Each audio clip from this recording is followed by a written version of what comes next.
Hey everybody, I am just going to get set up here. Look this way. Awesome. And okay. So, hi. All right, so I have I'm super excited about tonight. I'm really happy that tonight worked out, and I'm excited to see everybody. I did just want to I flipped the camera because I do have some graphics that I'm going to show you. Hey, Danny. And I'm going to go kind of low tech here. I'm sure there's a way that I can screen share if I was on my laptop and I could bring all that together, and I'm pretty sure I can do that with my Zoom account, but I'm not there yet. So I literally have a piece of paper that I'm going to show you. It's a bit of a sort of a diagram as to kind of where I'm at. Anyway, so do me a favor, Danny, can you just pop in a little hi there, because last time I didn't see comments, and to be honest, I'm not even sure what I did to make that happen.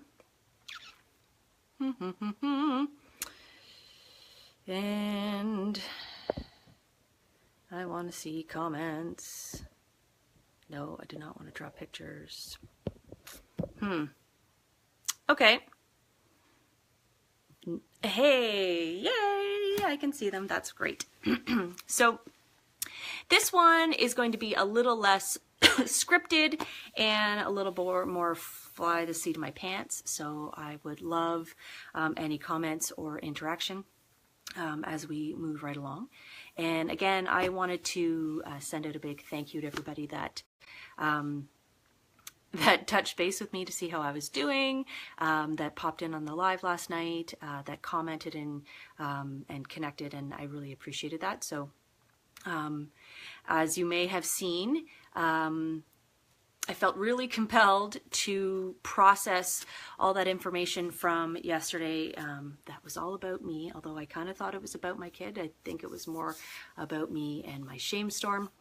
So I literally bolted out of bed at around 4 in the morning, just to jot down a few 2,000 words about everything that was going on in me. It was a really cathartic experience. Hey, Mandy. And really, really a beautiful thing that I was able to do for myself. And I am so grateful for that. And I can't express enough how, hey, Sila, how tapping into that creative energy, whatever that is for you, and for me, it was like opening up my soul. It was literally like finding a window into a cement walled out room, and I didn't know it existed, and it was like this.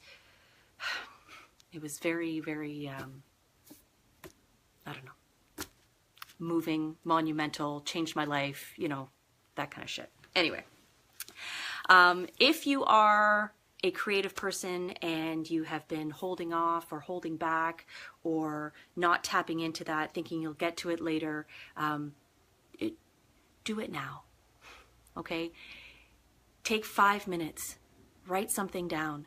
I'm in the middle of reading, shocker, I'm going to talk about books. I'm in the middle of reading this, The Right to Write by Julia Cameron. She is such a beautiful soul, and literally I was on page 24 and I was buzzing and my skin was on fire, and I ran down to Dave and I'm like, I need to be a writer all the time. I just felt so inspired by her words, and her words were very much like, you always have time. Our obsession with time is our obsession with perfection. When we say the things like, I don't have time to do X, it's really being translated into, I don't have time to do it 100% right, or I don't have time to do it well enough to show other people. The beauty of our creative spirit is that it doesn't want to be perfect. It just wants to be done. It wants to be expressed. It wants to be out in the world. And the more and more that we do, the more we connect with ourselves, the more it becomes whatever it needs to be. So that is not at all what this chat was supposed to be about, but that's really sort of where I was at 4 a.m., which then led into writing until about 7, and then rushing around with the girls saying, oh, mommy's a little behind today because, well, I was writing like a crazy person. Anyway, big shout out and big thank you to everybody. So let's chat about the remaining patterns of disconnection as I know them, or as I connect to them. Obviously, there's a number of different ways in which we as women or as humans disconnect from ourselves.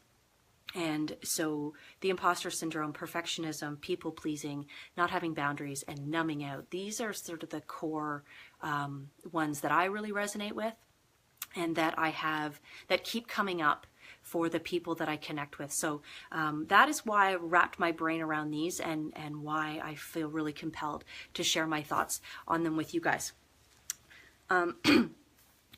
In doing the research that I was doing and collecting stories and reading up, what became really clear to me is in relation to boundaries. Obviously,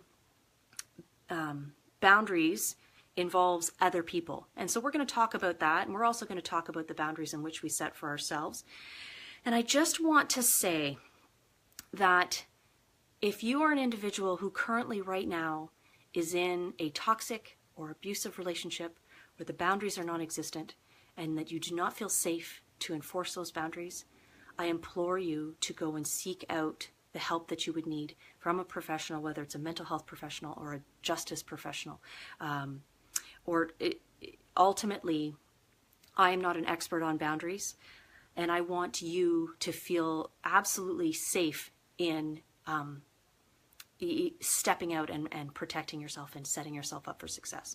So what I'm really going to focus on today is the concept of people pleasing and boundaries, and how the lack of boundaries leads us into resentment and fear and high levels of unwanted and unwarranted stress, and how we can develop some personal strategies to then bring ourselves to a place where we feel more self-compassion, more confidence in what we're doing, and more courage to step forward. As I said, I am not a boundary expert, and to be perfectly honest, because that's kind of what I do, the idea of boundaries, labeling it, the idea of people pleasing, labeling that, I didn't own those labels forever. And I really just came to terms with me as a people pleaser, being able to say that out loud relatively recently. And the same goes for anxiety. So, when was it? Last week? Nicole, who's in the group, she was hosting a meetup for wealth, health, and wellness, and the topic was on anxiety. And as everybody was chatting, and I was sharing my thoughts, it really came clear to me that I didn't know I was suffering from anxiety. I thought that's just how people were. I thought that's how everybody thought. I thought it was completely normal to have panic attacks, although I never labeled them panic attacks. I just thought I was me, and that's how it was. And the same goes for people pleasing, or the idea of holding and or setting and holding boundaries. I think I thought that I was the exception, that who I was good and I could make things work and I could make it all work. And the anger and resentment and the, I don't want to say agony, but in some moments agony that I was feeling, I would numb out and kind of pretend like it didn't exist, so that I could continue on these patterns of disconnection. And it became this vicious cycle. So enter in my first very, very low-tech graphic for you today.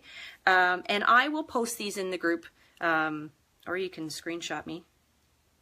And okay, so here's my first low-tech graphic. And I fixed the direction, so you should all be seeing this. Okay, so here's how I see it. Here's how I felt it. here's how I felt I managed to sort of perpetuate this, this vicious cycle of disconnection. So people pleasing, and I'm going to outline in a second. Oh my goodness, stay still, Dionne.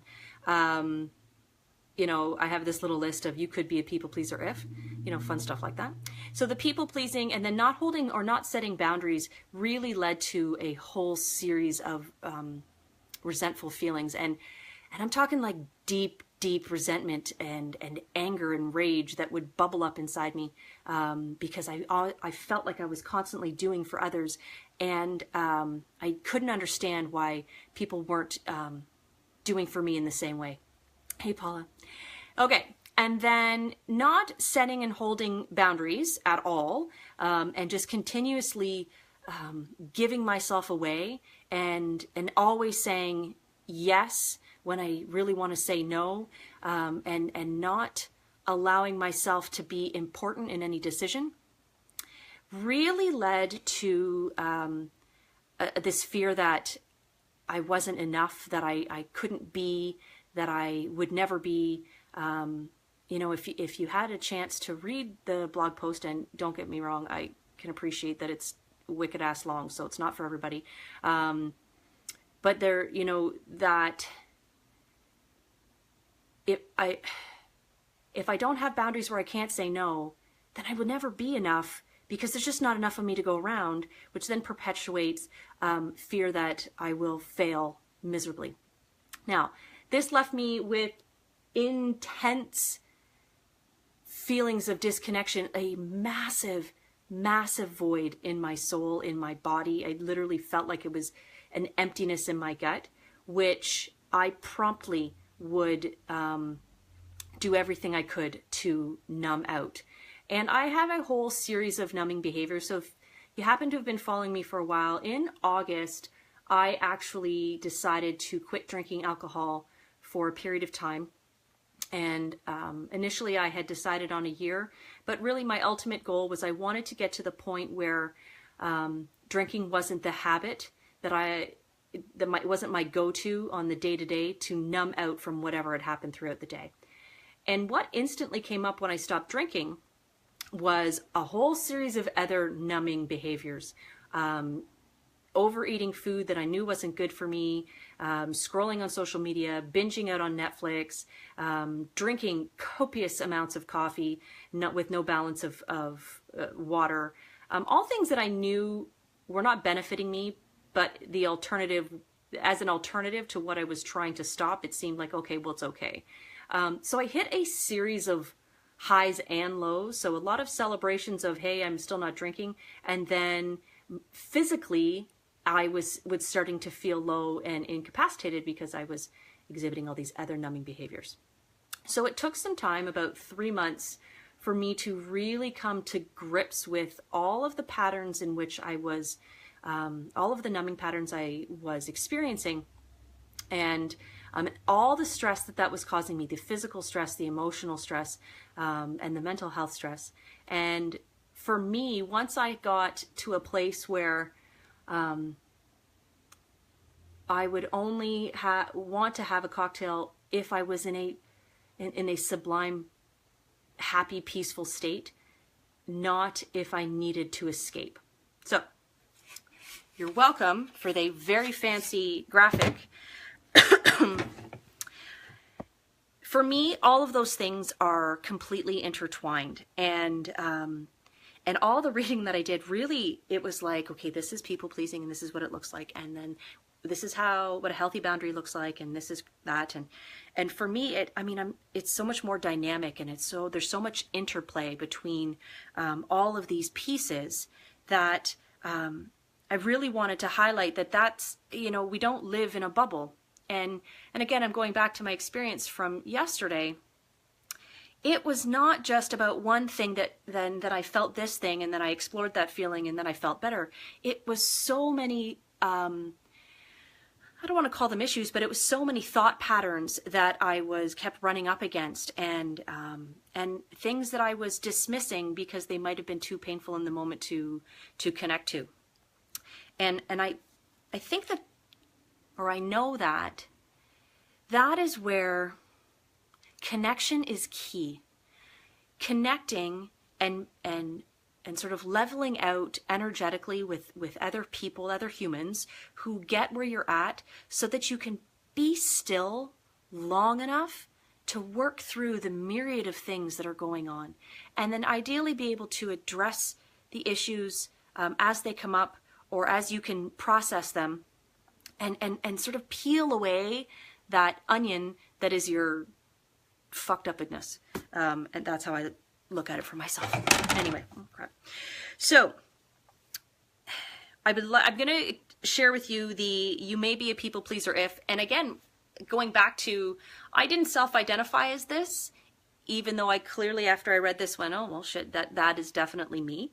So you take care of everyone else's needs before your own. And so, you know, many of you know that I really ascribe to that everybody or everything for everybody mentality, and the type E woman who is, you know, running on empty and practically at burnout. People pleasing is a huge part of that. You're always busy. Yeah. You're overly responsible. Yes. You apologize for everything. It's not just because we're Canadian. Apparently, it's also because we feel the need to ensure that everybody is okay all the fucking time. You worry that people won't like you. You can't say no. That one was huge for me. I didn't realize how much of a yes person I was until I started to say no. And guess what? The world didn't fall apart. And the one thing that I've learned, and it comes up everywhere, if you choose to set a boundary and you choose to say no, and the person that you're saying no to has an extreme negative reaction, that person is not your person. That person, if that person does not respect you enough to hold your boundary and to acknowledge and respect what it is that you need to do, or not do for that matter, then that's a problem. And depending on the severity of that situation, that may be a problem that really needs to be explored. You judge yourself harshly? Hell yeah.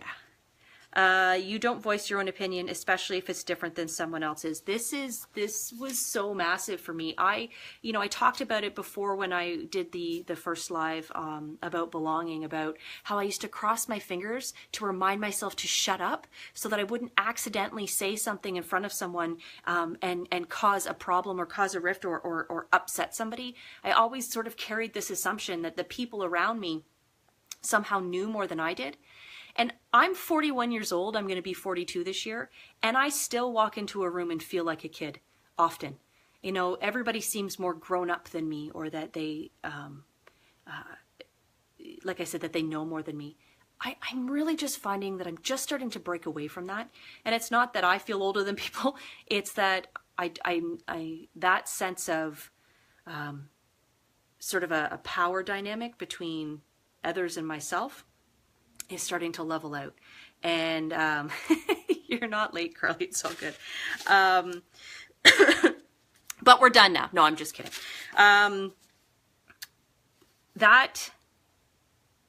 That was huge. And I don't think this is that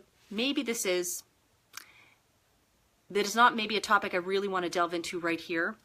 But when I first started on this journey, I wanted to write a book, and and I'm sorry, Paula, I was just joking with Carly. It's all good. And the book was going to be called Stories of a Slut. Now, my husband wasn't overly keen on the topic of that book, and it wasn't because I wanted to talk about my sexual escapades. What I wanted to talk about was this, but I didn't even know that that's what this was that idea that, you know, I give myself away and make poor decisions as a young person who, you know, just didn't know how to stand in her own power. And again, that's a pretty heavy thing, and maybe something that we can explore at a later date. And especially with everything that's going on now in our world, it's a very hot topic, and I'm not looking to create a big dichotomy. That's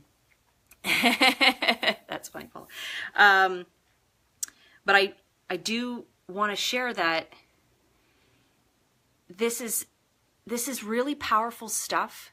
And the more that we can practice, and that's something I'm going to talk about later, about practicing what we need and what it is that we want, and be getting closer to that sort of true self, that powerful self, the more that we can model this for the next generation. So for the moms and aunts, and for those of you who have friends that have kids that you communicate with ever, these are the stories that we're creating for them. We're modeling behavior and thought patterns that they're going to carry with them, just like we did. So, yeah, some heavy stuff. Thank you for being here as I walk through this. Okay, you feel resentful. I talk about that heavy resentment that I carried with me, which is, resentment was one of the big feelings that caused a big break within me a few years back. And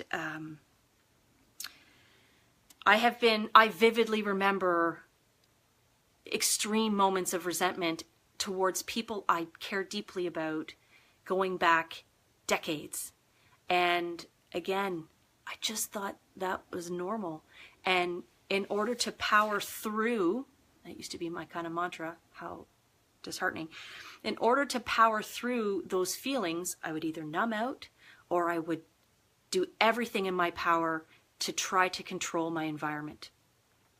And which partially is probably why I was labeled the OCD kid.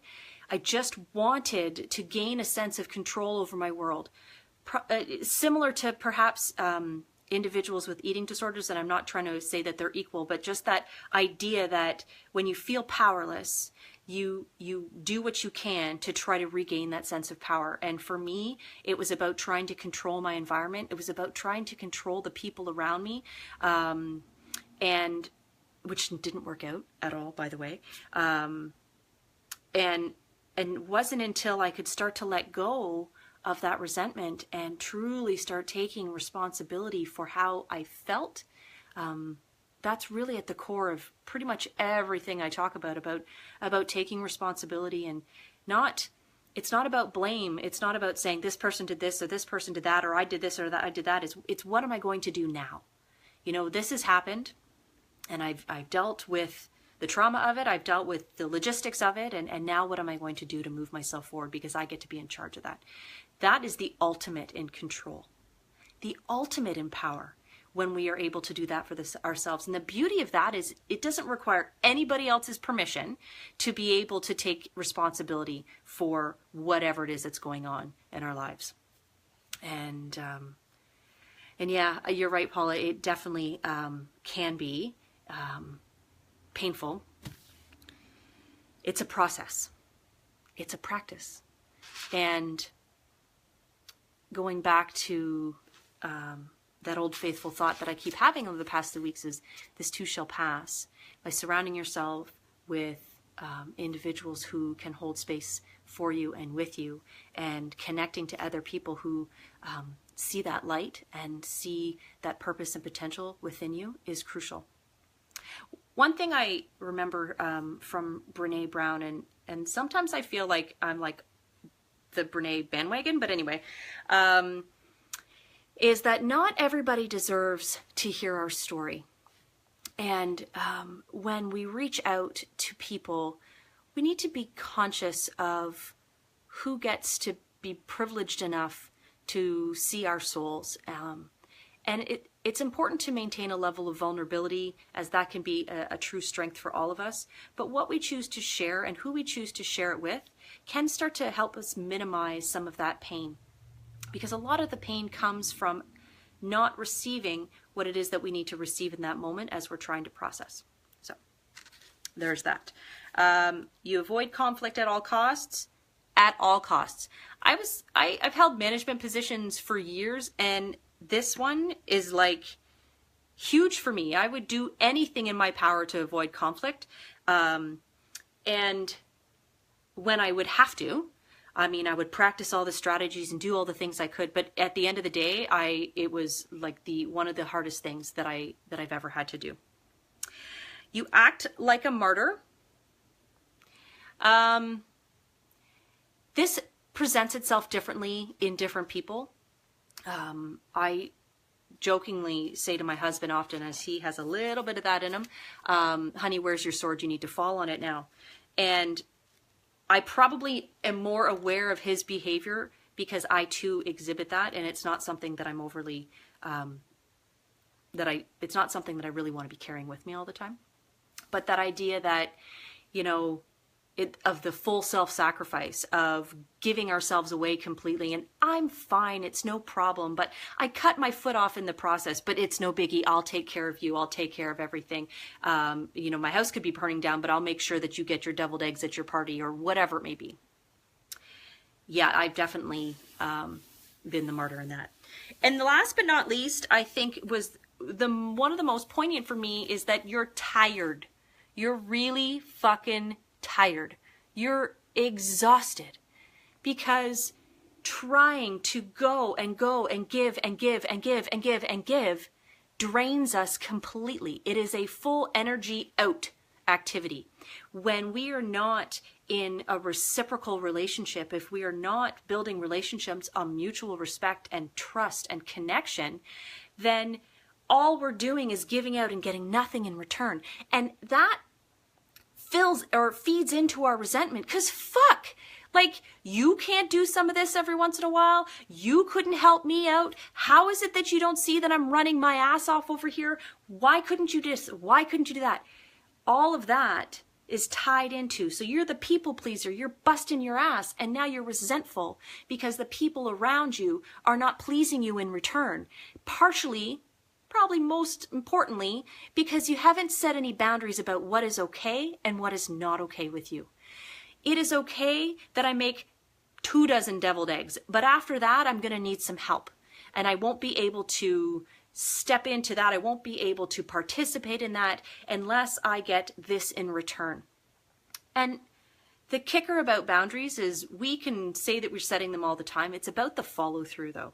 It's really about, you know what, I'm going to make 24 deviled eggs, and that's all I can make. So don't keep asking me to do more things. And then you get another phone call saying, you know, I know you said you weren't going to, but do you think you could maybe? And then the response is, you know what, I said I wasn't going to, and I'm going to stick to that. And if you keep calling me, I'm not going to be able to support you in this endeavor the next time. And if it happens again, which it very well could, because the thing with boundaries and people who are used to you not having any is that they will continue to test them. And as they continue to test them, you need to stand firm in your boundary and follow through with the consequence. And if need be, reinstate the boundary. So, you know what? I did tell you twice now, and so I'm going to be pulling out of all the activities you have slated out. Whatever. I know it's kind of a wonky example, but the idea of it stands true. And this is something I'm really working on. I'm working on labeling and identifying and really being conscious of the boundaries that I'm choosing to set for myself, and not putting out expectations in my mind, you know, expecting someone to mind read, but not putting out expectations, hoping that someone will meet my needs without me asking for them to, or setting sort of some expectation out loud. And out loud and clear. Communication is so crucial here. We all need to be the master of words. We all need to take some time to reflect on saying what we mean and meaning what we say, and doing everything in our power to be extremely clear with our intention and our motivations. There are 8 bazillion people on this planet, which means there are 8 bazillion perspectives of reality. And so how we are interpreting what's going on in the world isn't necessarily how the next person is interpreting it. So when we expect things to happen because that's just the way things should be, or that's the way they've always been, we can't be overly surprised when things don't go perfectly or when someone doesn't behave in the way that we had expected them to, if we weren't really clear, if we didn't lay out those expectations in a very clear way. So that is also a huge part of setting boundaries. So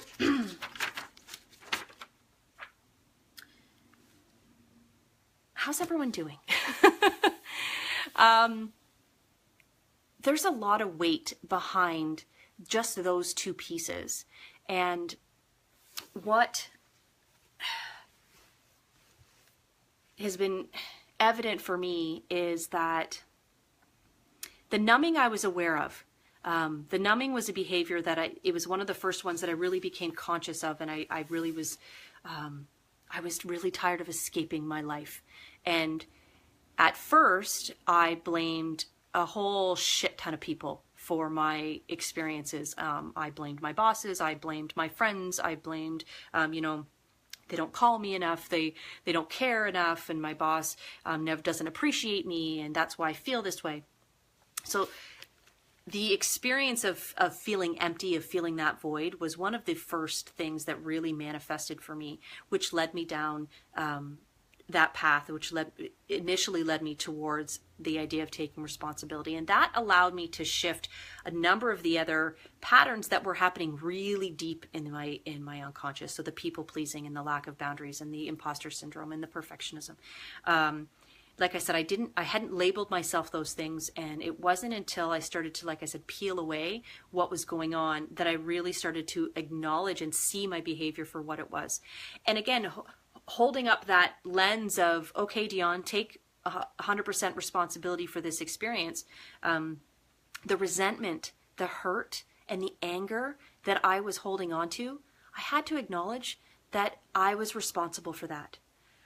By choosing to say yes when I meant no, by choosing to allow people to do things or say things to me that were not okay with me because I chose not to set a boundary and make it clear and hold it firm, then all the things that go along with that, I own that. I'm responsible for that. I cannot control what's happening around me. I cannot control other people, but I can control how I respond to it. Right, Paula? E plus R equals O. So where do we go from here? What is sort of our next step? And for me, it does come back to taking responsibility, comes back to practicing authenticity. So letting go of who we think we should be and embracing who we truly are.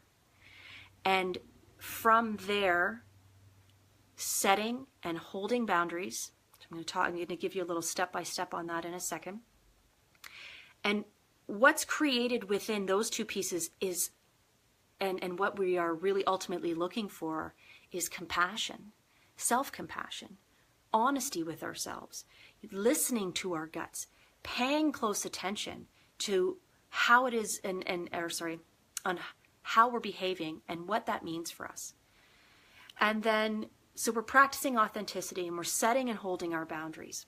And then the third piece to this for me is about practicing integrity. And part of this is acknowledging the discomfort that comes with doing what is right and not what is fun, fast, and easy.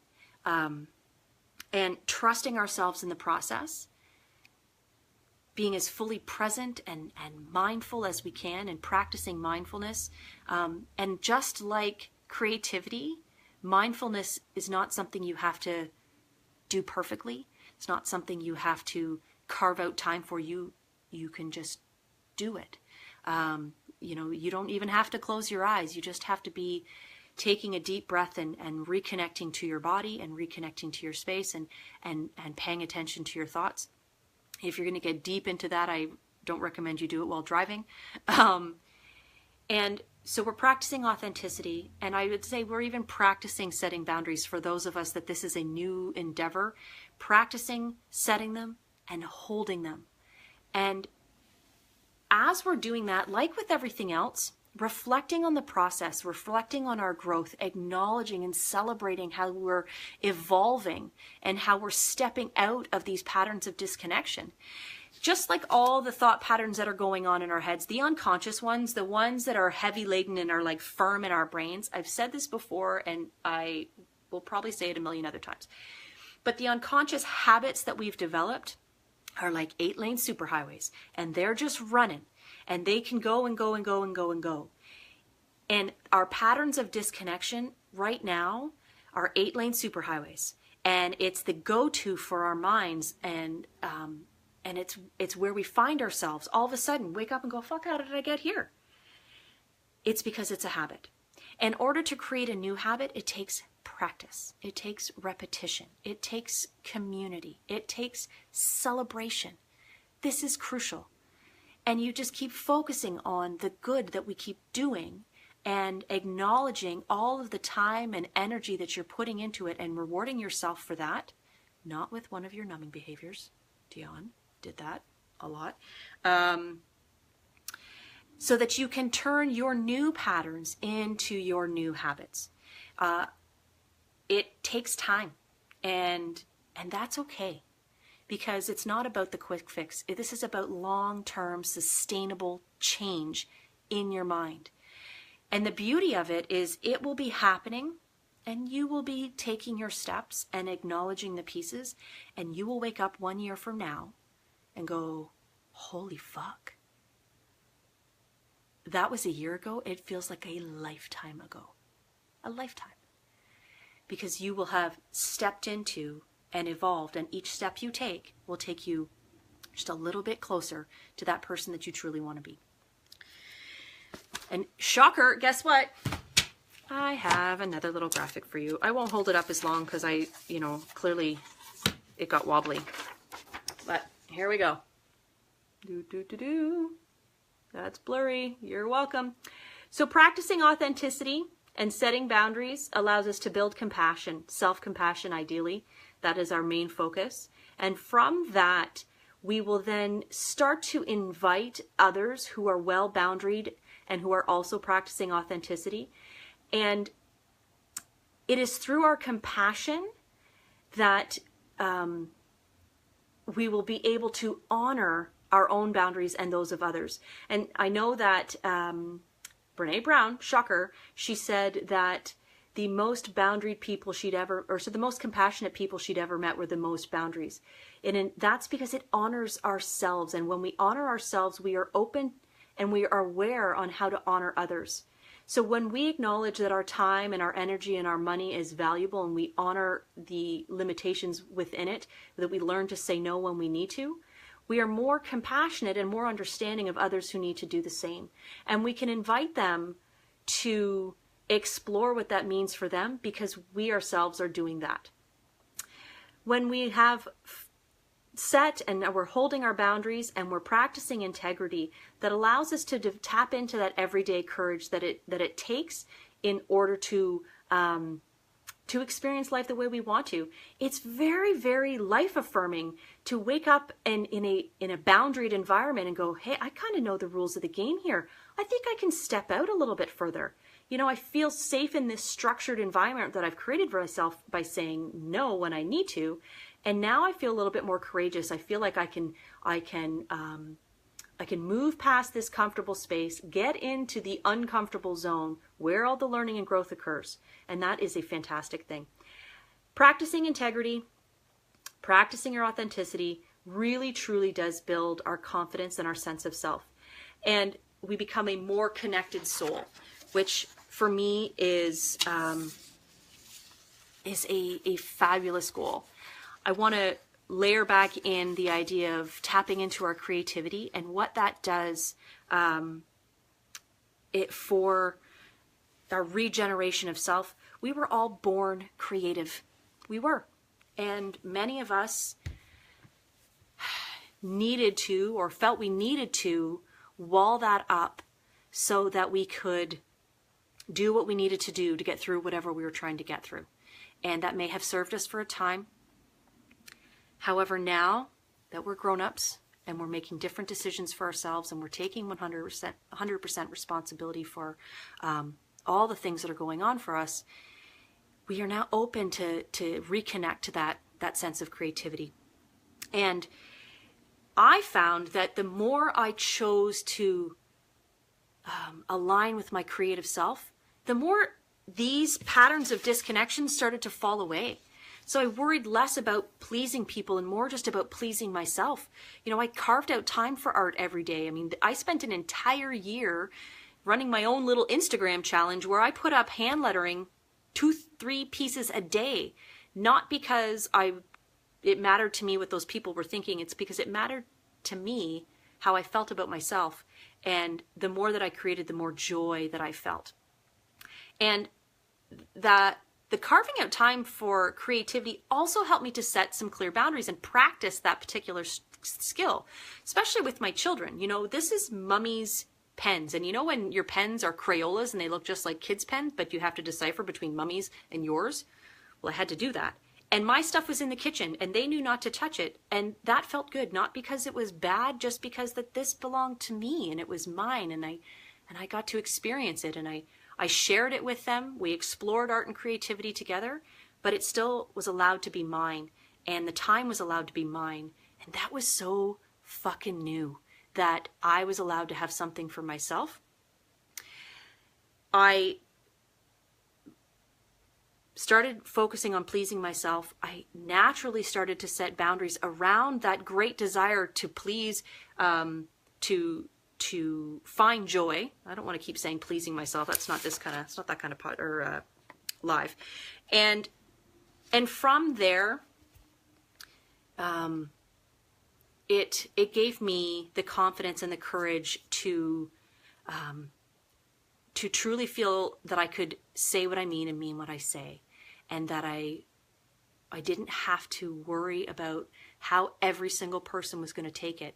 I just had to honor and lean on my core values. I had to consistently and persistently focus on how I wanted to show up in the world. And did I fall down? On my face. Have I made some poor decisions? Absolutely. Do they define me? No, they do not. What defines me isn't how I fall down. It's how I choose to get back up.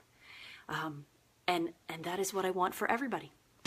So that is what I've got. I have I'm surrounded by paper, but I'm done picking up paper and making you guys sick by wiggling it on the screen. So thank you. Thank you, everybody. Thank you always. I have no idea what next week's topic is going to be. I was thinking potentially stress, because after going through what I went through yesterday and knowing that I've been there before, I have done quite a bit of exploration on the idea of stress, the physical impact of stress on our bodies, and that stress and how we perceive stress is can be completely controlled by our minds. We can take the negativity out of stress and actually change the impact it has on our physical space, and then increase a whole slew of positive physical reactions, even when we're stressed out. Anyway, I think I might explore that. If that is of interest to you, feel free to throw a little yes in the comments. That would be greatly appreciated. And I want to thank everybody for being here. As always, I always look forward to your comments and to your feedback. And I absolutely love when I see you guys popping on and dropping stuff in the group. It warms my heart a great deal to know that I am here and inviting you to show up and be heard and be seen, and know that you are in a good space, that you are in with some really great people who get where you're at. So have a wonderful evening, and I will see many of you soon, hopefully in real life. I'm hosting another vision board workshop on Thursday. So if you're coming to that, awesome. I'll see you on Thursday. And I'm going to be looking to start the women's storytelling group. I'm thinking I'm going to call it Wise Women Say Fuck That Should. You let me know what you think about that, and if you'd show up to a gathering of women that was called that to hear their stories. Have a great night, everybody, and we'll talk to you soon. Okay.